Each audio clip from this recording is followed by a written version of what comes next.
lambot ng gulong ko. Umpisa pa lang. May napapansin ako kay Reyna ngayon guys. Lumalabas yung check engine niya, hindi ko alam kung bakit.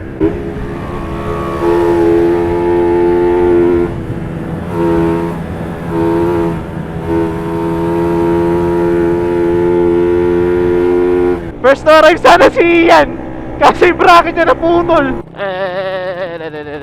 Kawawa ang bearing na aming motorcycle dito. Ito yung challenge ng endurance. Kung hindi putikan. Woohoo! Lubak! Nakakatakot na malabak ka pala. Grabe naman kasi lubak po, speaking of.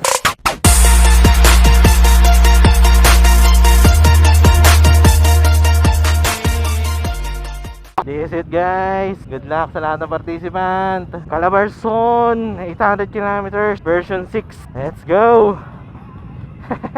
Gamit natin si Reyna with ox tank para hindi tayo bilis takbo. So ito yung magiging ruta guys. Muna dito sa Plaza Calamba, going to Cabiang, then Malabrigo Lighthouse, tapos General Quezon, and then Calawag Quezon, Ginayangan, Japanese Garden, ay La Punta Marker, and then Pililla Rizal, then back to Calamba, Laguna sa finish line. And this time, sana matapos natin. Kasi last time na sumali ako dito sa Calabarzon, hindi natin natapos dahil sa ano? Sa nagkaberya tayo. Let's go! Good luck, good luck, good luck, good luck mga brad. Takong finisher lang tayo.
Grabe, harurot agad.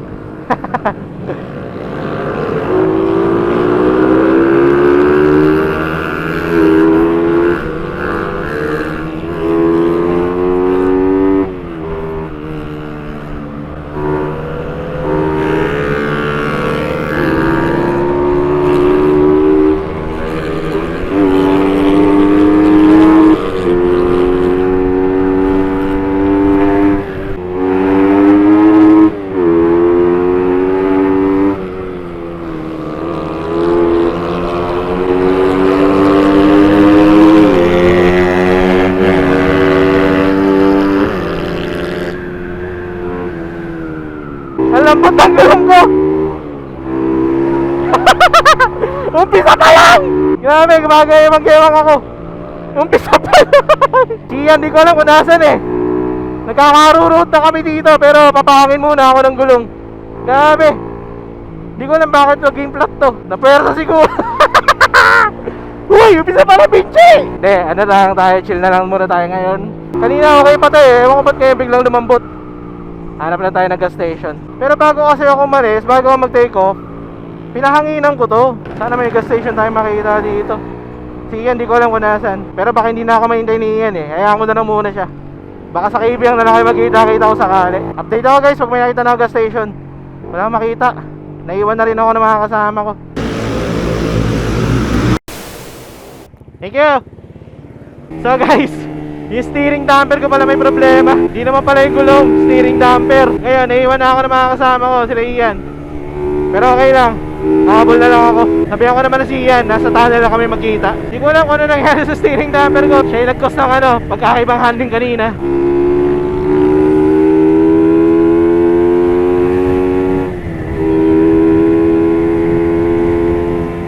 Panira tong ko, steering stabilizer. Kasi nga medyo malambot din yung gulong ko sa likod. May napapansin ako kay Reyna ngayon guys. Lumalabas yung check engine niya, hindi ko alam kung bakit. Hindi ko alam kung dahil ba malulubat na or ewan, kakapalit ko na ng battery na ito eh. Pero sana makisama siya, sana makafinish kami. Mahaba pa naman ang oras eh, 30 minutes pa na nakakalipas. Simula na nag-take off kami sa Kalamba.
Update guys, since na-share location kami ni Ian, check ko muna kung nasa na siya. Di ko alam kung nandito na siya sa tunnel eh. Ako na yun, pero na-message ko naman na siya. Nakako, kita-kits na lang sa tunnel. Naka-off yata data na ito. Kung wala siya dito, baka maghintay na lang kami sa tunnel. Sana, maraming makakasabay na tayo pakin ng tunnel. Nagbiblink na ang aking gas tank. So, i-on na natin to. Tanggalin ko muna tong cover. And then natin siyang i-on. I-off na lang natin kapag mapupuno na ang ating gas tank. Going to Kaibiyang na nga pala ako. First photo ops pa lang.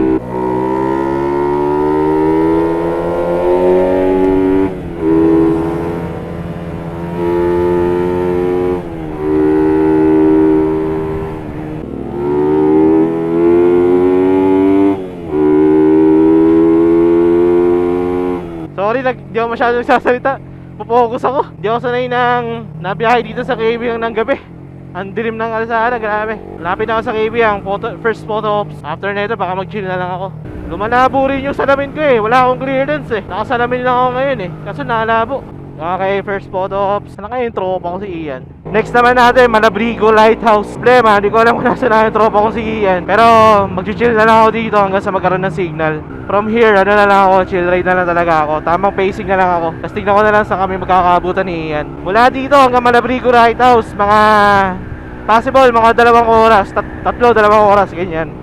Ganun kalayo. Problema, wala akong mapa, wala akong cellphone holder. Kaya mangyayari na ito, titingin-tingin tayo sa sa cellphone ko habang bumabiyahe. Kasi hindi ko alam yung kalsada papuntang Malabrigo eh. Alam ko lang two-way Balayan, Kalaka, ganyan. Pero okay lang, kaya yan. Umpisa pa lang naman eh. Since madilim pa guys, balita ko na lang kayo sa nakabutan ng mga biyahe ko na to, okay? First to arrive ka. So paano yan? Paano to? Maba pa oras, chill lang tayo. First to arrive sana si Ian. Kasi bracket niya naputol. Bracket ng tangke niya. Okay, ginawa na ito. Pero buti hinintay niya ako dito. Nag-chill na lang ako eh. Kasi nga, maba pa naman ang oras. Di naman namin kailangan marurot ng marurot. Ang mangyayari kay Ian, magkakarga na lang siya. Ako, napansin ko rin kasi kapag naka-on yung auxiliary tank ko, bilis mapuno. Kapag naka-stop, kaya kung magkakarga siya, magkakarga rin ako. Eto, going na kami ng Malabrigo Lighthouse. Buti na lang, nakita kami ni Ian.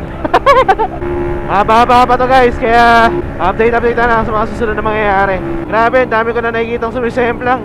Kaya sinabihan ko na si Ian, ako, tamang chill na lang kami. Tapos ang lakas din kasi ng gas ng Raider. Biruin nyo yung full tank ko, inaabot lang ng 80 km. Nakakadalawang full tank na ako ever since na nag-take off sa Kalamba. Nakaka 212 kilometers pa lang kami. Tapos itong tangke ko siguro mga nasa 2 liters na lang. Although abot pa naman to hanggang Quezon Province. Kasi mula dito mga isang oras na lang nasa Malabrigo na kami. Mga ilang kilometers na lang yun. Siguro more or less 40 kilometers. Kaya tingin ko abot mo tong full tank namin. Tapos pagkalabas namin ng Quezon, doon na lang kami ulit magpapafull tank ng tangke namin. Kasi nga lakas sa gas, grabe 800 kilometers matatakbuhin namin eh. Kung 4 liters namin is sinabot lang ng 80 kilometers, wala, makakailang kami, full tank bago namin matapos. Eto na, nandito na kami sa kurbadahan ng Lobo. First time ko dadaan dito na madilim. Tapos hindi ko rin ma-on yung driving light ko kasi lumalabas yung check engine ng motor. Yun pala yung reason kung bakit parang lumalabas yung check engine. Kasi parang nalulubot yung battery. No driving light. Makita. Bubuksan ko na nga. Ang hirap na walang driving light, tintik. Eto na, going to Malabrigo Lighthouse. Kung matatandaan nyo guys, isa na rin kami nag-ride dito ng mga tropa. Tapos, pumunta kami ng Malagundi Point. Grabe, napakatagtag, napakalubak. And yun din ang dadaanan namin ngayon. Ang twist pa niyan, ganito, madilim. Okay, photo ops. Photo ops muna tayo. Kung nga pala, tatanggal pala ng helmet, no? So yun guys, nag-photo ops lang kami dito sa Malabrigo. At eto na nga, dadaanan namin, malubak. Eto na, lubakan na! Clash lining namin dito, tsaka mga bearing ng aming motorcycle. Ang twist pa, gabi! Dadaan kami na madilim. Grabe, ginawa ng dirt bike yung Raider. Sorry Reyna, pero kailangan namin tong gawin. Makikitaan po. Si Ian, sanay sa ganito eh. Tino, iniwan na ako. Aray ko. Sorry na Reyna. Wala akong makita. Kita nyo yan guys. Puro bato. Mahaba to, mga ilang oras din to. Mga almost 30 minutes din na ganito. Kung kailan may adventure bike ako, yun ang hindi ginamit eh. Although dati ko na nagamit si Sena dito, pero ngayon kaya ako ginamit si Reyna kasi nga na-miss ko rin mag-endurance ng gamit ng Raider. Ay grabe. Kawawa ang bearing na aming motorcycle dito. Ito yung challenge ng endurance. Kung hindi putikan, lubakan. Update ko na lang kayo guys kapag nakalabas na kami dito o nakalagpas na ako dito. Hay, sa wakas, nakalagpas din kami sa lubak. Eto, patag na. Ang sakit ng katawan ko, sakit ng kamay ko. Salamat sa dalawang NMAX na to. Sila yung naging reference namin pagdating sa alam nila yung dadaanan eh. Kasi nakakalito rin dyan. Nakakalito yung part na yan. Ay, teka lang, napagod ako dun Sumakit katawan ko, sumakit kamay ko. Yung bakal ng kamay ko, sakit. Teka lang, time check nga pala. Mag-alas 2:45. Yo guys, dito na nga pa sa Pagbilao. Grabe, totoo nga yung mga balita ngayon. Napakalalim ng mga lubak. Tapos yung mga dati kong dinadaanan na patag, ngayon butas-butas na. Nakakatakot.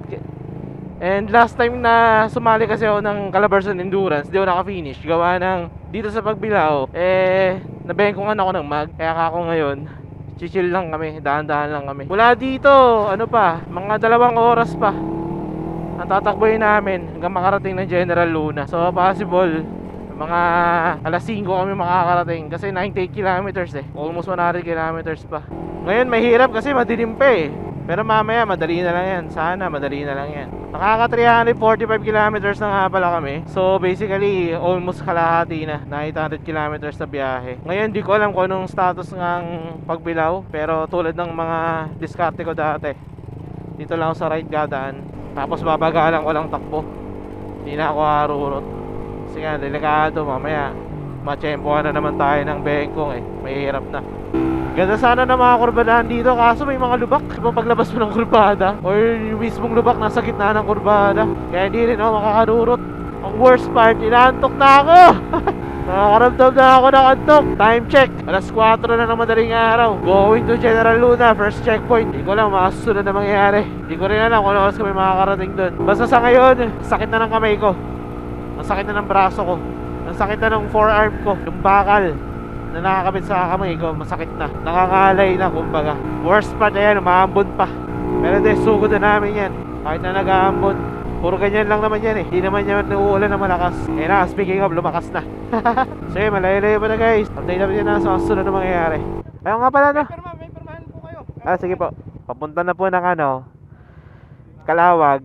Gago, lumipad ako dun sa isang lubak. Ay sir, salamat salamat. Ayan guys, dito na kami sa ano, checkpoint ng General Luna. Ngayon, going to Kalawag na kami. Ayan na naman yung aking driving light. Ayun ano, check engine, lumalabas na naman. Pero kaya ko lang muna mag-charge yung battery. Anyway, mula dito 2 hours hanggang Kalawag. Siguro mga 100 kilometers pa tatakbuhin namin na makarating ng Kalawag. Time check, alas 5. So possible mga alas 7 kami darating ng Kalawag. Tamang takbuhan na lang, di na yung harurot ng harurot. Wala na rin akong budget pang gas eh.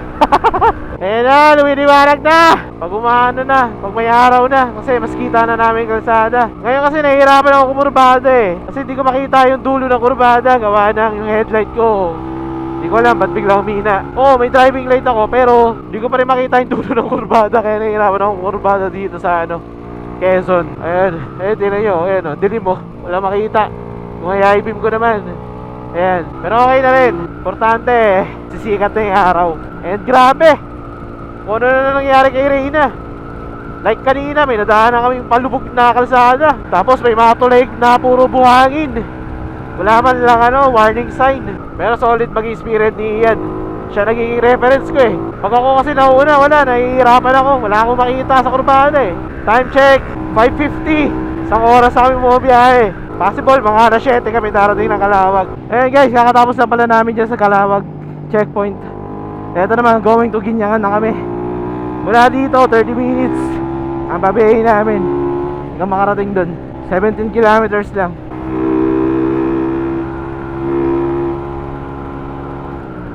Woo! Lubak! Puta, nakakatakot na mga lubak ka pala! Pisting yan, mga lubak yan!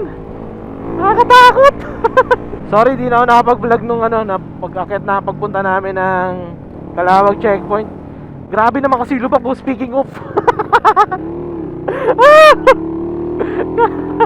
Grabe naman kasi mga lubak yan. Kanina nga, lumipad na naman ako kasi merong kalsadang umangat. Hindi ko napansin. Kaki, lipad kami ni Reyna eh. Pati si Ian, lipad din eh. Buti na lang, wala sa amin nangyari masama. Sana magtuloy-tuloy, manifesting. Lapit na kami sa checkpoint. Ang sakit na ng kamay ko. Sakit na kamay ko, Brad. Ay, wait lang po. Ay, gusto mo power bank? Gusto mo power bank? Meron ako dito. Thank you po, thank you. Thank you.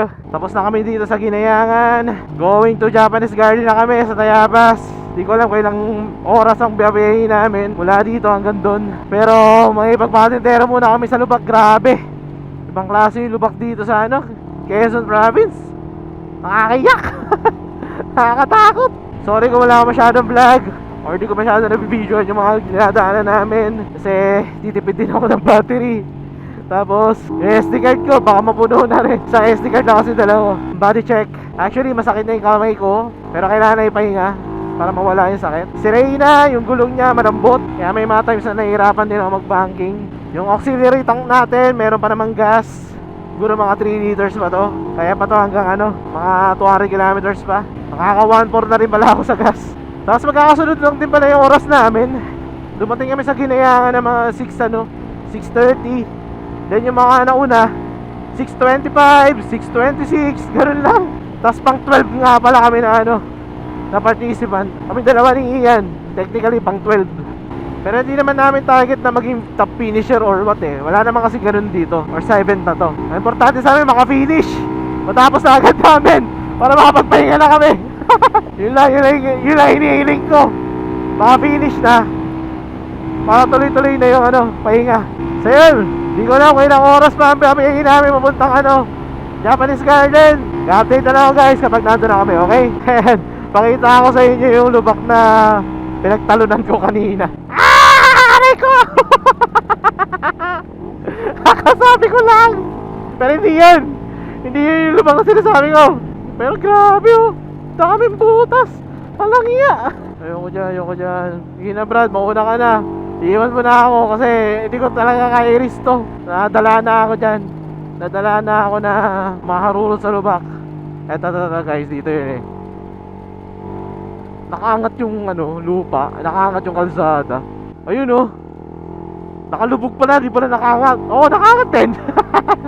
Halos 2 buwan na ako hindi umuwi ng Bicol. Tapos ganyan eh yung ganyan eh yung kondisyon ng mga kalsada dito. Nakakatakot. Babalak pa man din ako umuwi. Pero yun, mamadali na si Ian. Pero ako, chill na lang ako Brad. Pasensya na. Natakot ako i-risk yung mags na ito ni Reyna. Hindi mo naman sasabing lubak eh. Parang binungkal talaga eh. Nabungkal na eh. Sobrang tindi. Yan guys, update ko na lang kayo kapag nasa may Japanese Garden na kami. O may ma-update man ako sa inyo, okay?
ko na na-vlog guys. Pero yun, nakadarating nga pala kami ng I Love dito sa Japanese Garden. Napagpa-photo ops na kami. Then eto, last two stopover. Isang checkpoint, isang photo op. Dito kami ngayon sa Kaliraya. Going to last checkpoint.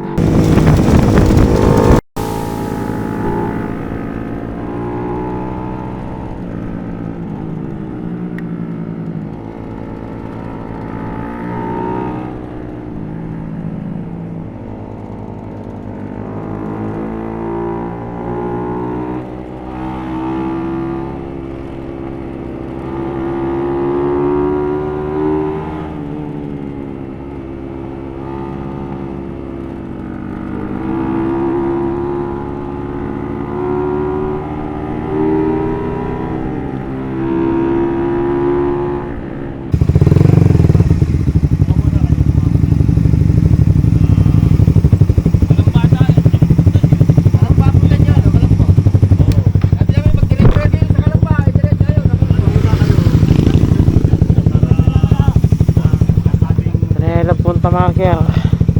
Last photo of Brad. Last na.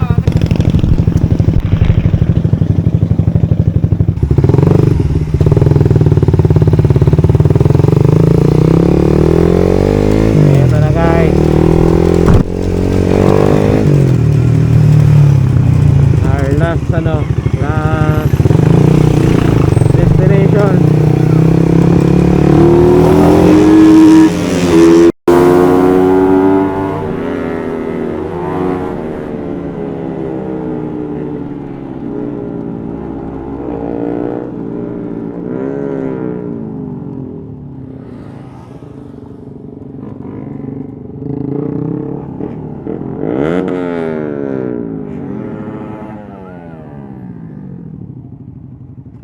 Tapos din.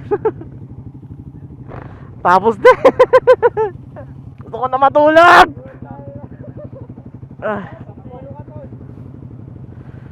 Gusto ko na matulog. Kasama po ba yung mga mga picture? Wait lang sir. Sige po. Solid, tayo na. Tapos din. Anong pangalan sir? Pa? Anong pangalan? Binji po, Binji. Binji, bike number? 999. Ayan, bike 999. Pang shop. Wala, yeah, talbog-talbog kami sa Balupak. Ay, kasama sa Nalipad kami lahat. Kasama sa sa challenge. Oo nga pa. Pero solid. Pero okay naman. Okay naman, solid. Enjoy. Enjoy, sobra. Pwede request, kaming dalawa. Sige. Brad, tayong dalawa. Tandem tayo eh. Tara. Oo, yung parang magkaharap tayo, parang gano'n. Yan, hindi, ganyan. Tama na yung ganyan.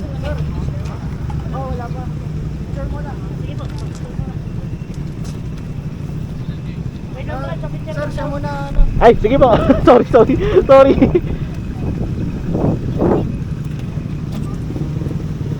hindi lang kayo sir. Sir, okay, ready one. Okay. Yan Brad, usog mo dito. Tapat mo dito sa Sorry, ang dami namin request ha. Pang 7. Pang 8. 8. Tama.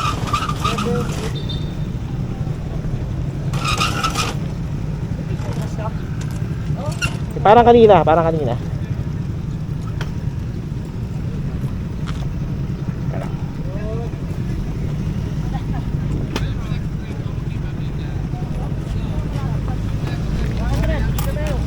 Ginto Brad, ginto. Oo. Duwa kayo sir.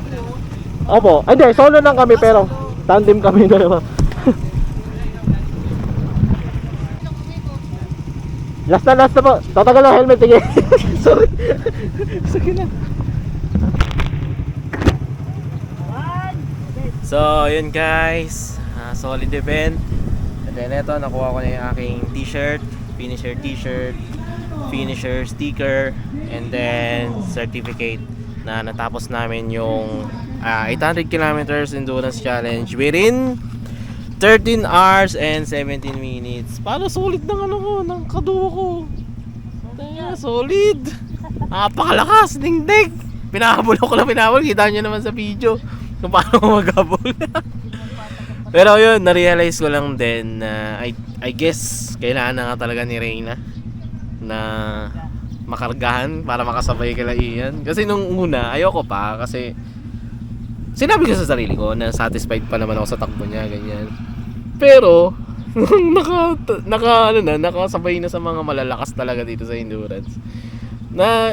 Nakita ko na yung yung difference ng power compare sa mga naka-loaded. So I guess pag-iipunan natin yan para maloadan na natin si Reyna para makasabay na rin sa mga malalakas, no. Yun, again, maraming salamat sa lahat ng mga naging marshal sa event na to, yung mga tao sa mga checkpoint, mga sa photo ops, ganyan, and sa lahat ng staff na nandito ngayon sa Calamba. Kay Sir Rodel, yan, maraming salamat sa napakaganda, napaka-solid na event. Nakabawi tayo. Nakabawi tayo after natin ma-aksidente. Ngayon na lang ulit tayo nakapag-endurance. Tapos, kita nyo, di ba, umpisa pa lang, nagkaka-barrier na tayo. Pero, kahit pa paano, kasama tayo sa top 10. Di man namin hinangad na pasama sa top something, ganyan. Pero, very, very thankful kasi safe kami naka-finish. Tapos, yun nga, naging top 8 pa ako, si Ian top 7, ganyan. So, nasama pa kami sa top 10. Kaya, ayan, maraming salamat sa Diyos, syempre, kasi naging safe kami sa all throughout ng biyahe namin. Kahit na may mga near misses, muntik na, ganyan. But still, very thankful. Tapos, yun. Syempre sa inyo guys, sa mga sumusuporta sa akin, maraming salamat sa inyo. Ayan, mapahinga lang kami, and then maya uuwi na rin. So, ito ka natatapusin ng vlog na to. Maraming salamat sa pag-like, sa pag-like, sa pag-share. Maraming salamat sa pag-comment. You all know drill. Ride safe. Peace out. Bawi tayo sa 1-2. Yung 1-2 naman ang subukan natin ulit. Sorry.